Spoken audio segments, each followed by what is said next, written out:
राम राम बंधुओं, ज्योतिर्लोक में आपका हार्दिक स्वागत है। रुद्राभिषेक में नारियल जल का प्रयोग, डाभ के जल का प्रयोग होगा अथवा नहीं होगा, यह प्रश्न 2-3 वर्षों से अब चलने लगा है, प्रचलित है। ये प्रश्न बहुत होता रहता है और इस प्रश्न के होने का, उपस्थित होने का कारण यह है कि जहाँ पर नारियल नहीं होता था और जहाँ पर होता है वहाँ के लोग तो करते हैं, लेकिन जहाँ पर नहीं होता था अब वहाँ भी, विशेष करके कोरोना के पश्चात, अब सर्वत्र छोटे छोटे शहरों में भी डाभ अब बिकते हैं, मिलते हैं। पहले नहीं मिलते थे। जब नहीं मिलते थे तब प्रश्न ही नहीं था। जब नहीं मिलता था तब इस पर कोई प्रश्न ही नहीं था कि इससे अभिषेक हो सकता है अथवा नहीं हो सकता है, इसका प्रयोग है अथवा नहीं है, कर सकते हैं अथवा नहीं कर सकते हैं। इसे यदि सामान्य रूप से विचार करें तो उसमें तो ऐसा तो कुछ नहीं लगता है कि नारियल के बिना पूजा में, तो नारियल बहुत ही प्रशस्त होता है। पूजा में नारियल का प्रयोग अनिवार्य रूप से कहीं भी करें, कुछ भी करें, कलश पर नारियल की स्थापना कर नारियल देते ही हैं, रखते ही हैं। उसमें अपवित्रता संबंधी तो कोई चर्चा है नहीं। दूसरी बात, उस जल की अपवित्रता तो नहीं है कहीं पर भी। उसे गर्भोदक, उसे गर्भोदक नाम से भी जाना जाता है, गर्भोदक भी कहा जाता है। लेकिन प्रश्न का कारण यही है कि उन स्थानों पर भी जहाँ कभी नारियल के जल से रुद्राभिषेक नहीं करते थे या पूरा अभिषेक ना करें, कम से कम नारियल का जल स्नान में प्रयोग, पूरा अभिषेक ना भी करें, रुद्राभिषेक अन्य द्रव्य से करें, किंतु जिस समय स्नान कराते रहते हैं पंचामृत, मतलब दूध दही इत्यादि से, उस समय विद्या इत्यादि से, उस समय नारियल के रस का अर्पण कर सकते हैं, उससे स्नान करा सकते हैं अथवा नहीं।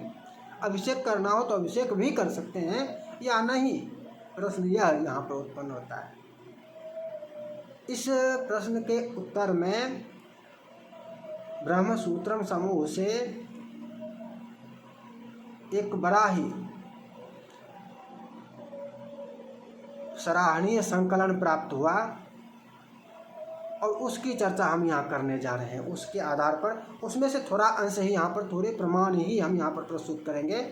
प्रमाण वहाँ पर और भी बहुत सारे हैं, दिए गए हैं। उसमें से कुछ प्रमाणों के आधार पर हम यहाँ पर समझेंगे कि नारियल के रस का प्रयोग होगा या नहीं, नारियल के पानी का, नारियल के जल का प्रयोग होगा अथवा नहीं। इसको प्रमाण से ही जानेंगे, अप्रामाणिक नहीं। चर्चा जो करेंगे वो प्रमाण से ही करेंगे। सबसे पहला जो है ये बौधायन गृह्य सूत्र से है। मधुशर्करा पिष्टान्नेन पायसे इक्षुरसे नाम्ररसे नारिकेल रसेन वा तदभावे तदुकेन वा मधु शर्करा पिष्टान्नेन पायसम इक्षुरसेन आम्ररसे नारिकेल रसेन वा, आगे नारिकेल रसेन। बौधायन गृह्य सूत्र रुद्राभिषेक के लिए ही है। अभिषेक का तात्पर्य स्नान भी ले सकते हैं कि स्नान मात्र, अर्पण कर सकते हैं अथवा नहीं। अभिषेक से संबंधित अन्य भी बहुत सारे प्रमाण हैं, अभिषेक भी कर सकते हैं। और अधिकतर प्रमाण जो है वो शिव रहस्य से है। शिव रहस्य का अवलोकन आप लोग कर सकते हैं, अन्य अनेकों स्थान पर है। उसमें से कुछ यहाँ पर प्रस्तुत किया गया है, मतलब जितना भी प्रस्तुत किया गया हमने भी उसमें से सारे के सारे नहीं लिए, कुछ थोड़े से प्रस्तुत कर रहे हैं। जैसे नारिकेल जलम पुण्यम, नारिकेल जलम पुण्यम स्नानम सत गुणाधिकम, स्नानम सत गुणाधिकम रंभापनस जंबीर नारिकेलेक्षुसारतः, नारिकेलेक्षुसारतः।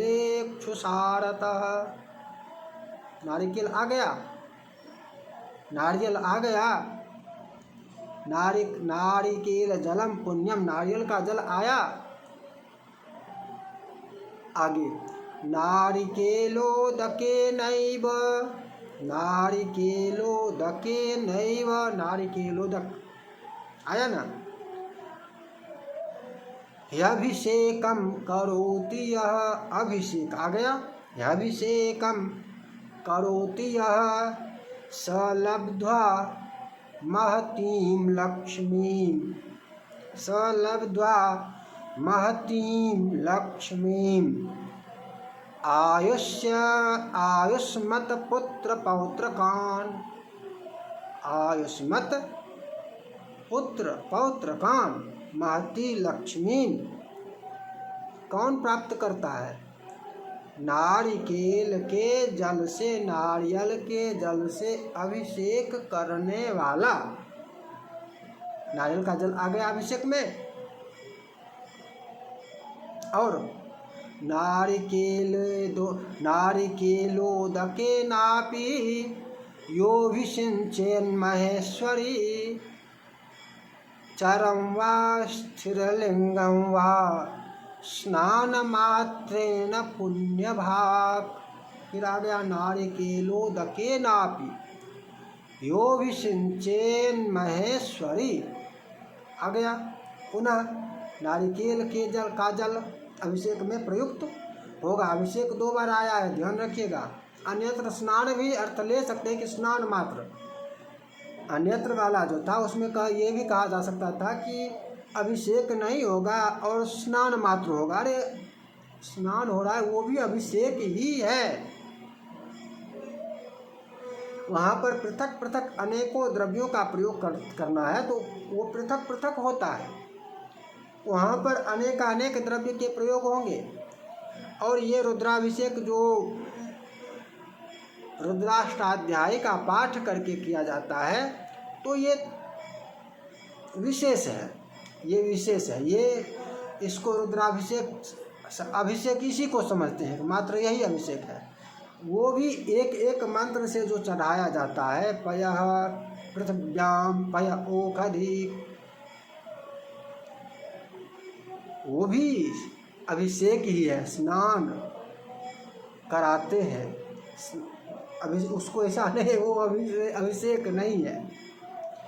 तो स्नान से भी अभिषेक तात्पर्य हो जाता है। किंतु ऐसा यदि भ्रम हो जाए कि स्नान पृथक है और अभिषेक पृथक है, स्नान आया और अभिषेक का प्रयोग नहीं हुआ, तो अभिषेक नहीं होगा, स्नान मात्र होगा।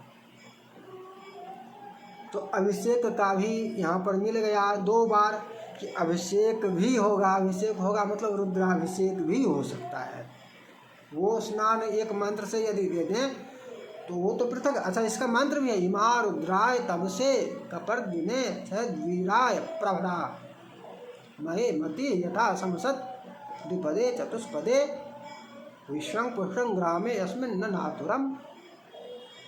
मंत्र भी इसका उल्लेखित है कि इस मंत्र से यदि स्नान मात्र कराना है तब, यदि जैसे विजन धनु से विजया स्नान, पयः पृथिव्याम से दुग्ध स्नान, दधिक्रावणों से दधि स्नान, घृतम घृत पावानः से घृत स्नान, मधुवाता से मधु स्नान, अपागुरस मुदवयस से शर्करा स्नान,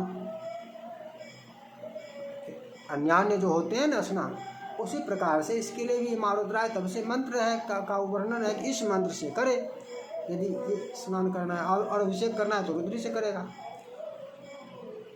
ये सब शिव रहस्य से थे।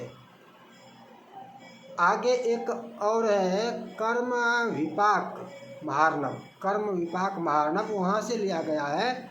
दधना मधुना सर्पिषा पयसा चेक्षुरसेन वा नारिकेलोदकेन वा तदलाभे शुद्धोदकेन वा विशिश्चेत।